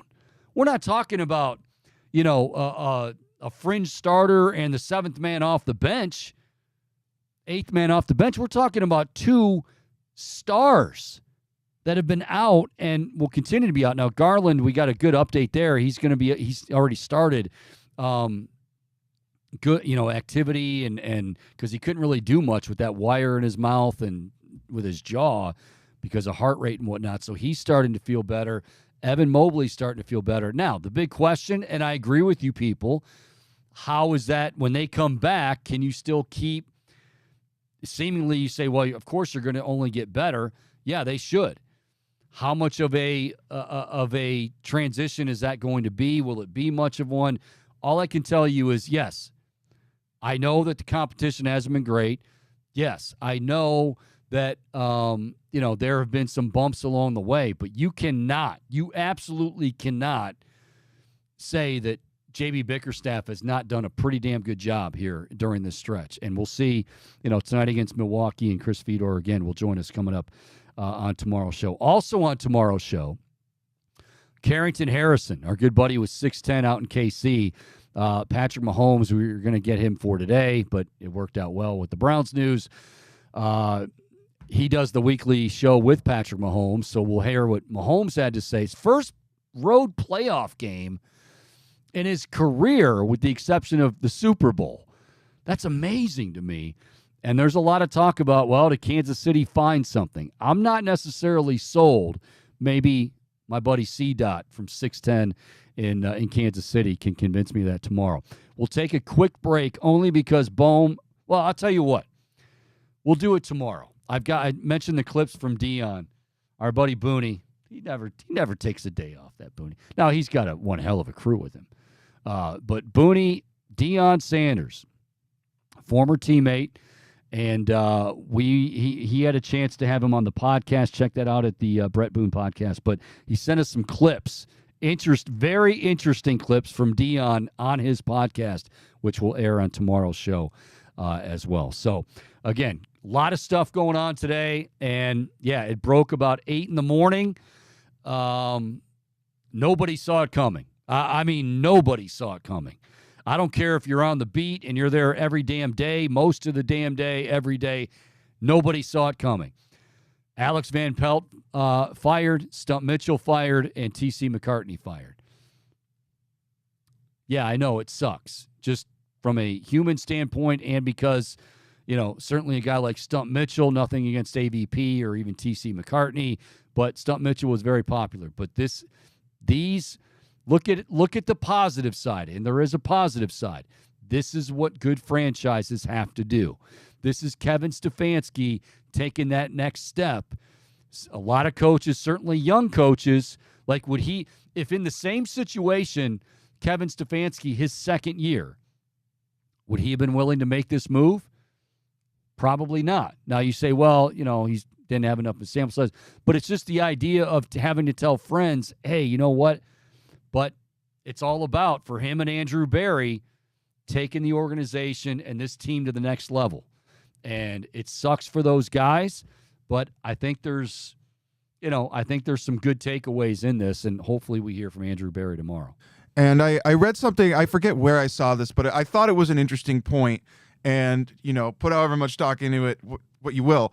But the point that the fact that none of these assistant coaches are being interviewed by other franchises after they've been in this program or on this team for so long could potentially be an indicator that, okay, maybe you should be moving on from these guys because they're not exactly sought out by other franchises for a reason. Yeah, okay, I'm not going to put much stock in that. And the only reason I say this is, I'm sure it took a lot. Nobody's over there going, wow, I wonder. Now, I'm not going to pretend like they're hot names either. But I don't think that means that, that should be an indicator that it was time to go, because you have a lot of coaches that, does anybody, the T.C. McCartney, we didn't even know T.C. McCartney was even on staff. Let's be honest. Everybody knows Stump Mitchell, everybody knows AVP, and we don't know. To say that, well, they haven't been interviewed, they just got fired this morning. So, I don't. Who's to say that another team might not be interested in bringing in Stump Mitchell? So to say that, well, they weren't interviewed, no, for a head coaching job, they haven't been talked about, but they wouldn't be talked about. So I'm not going to put a whole lot of stock into that, but I am interested in hearing what Andrew Berry has to say, if in fact he does talk to the media tomorrow in Berea. All right, as I said, a lot of good stuff today. We talked to Dan Lobby. We also talked to Eric Edholm, both of those guys joining us here on the Chico Borman Show on the Big Play Sports Network. Tomorrow, Chris Fedor recapping tonight's big clash at Rocket Mortgage Fieldhouse. Giannis and the Bucks against the Cleveland Cavaliers, who have won 5 straight. And we'll head out to Kansas City as the Chiefs are preparing to take on the Bills. Patrick Mahomes talking to my buddy Carrington Harrison today. We'll get his thoughts on them getting ready for the Bills coming up on tomorrow's show as well. Thanks to Michael Bohm. Most of all, thanks to all of you. From all of us here at Big Play, I'm Mike Chico Borman. Until tomorrow at noon, enjoy the rest of your Wednesday, everybody. See ya.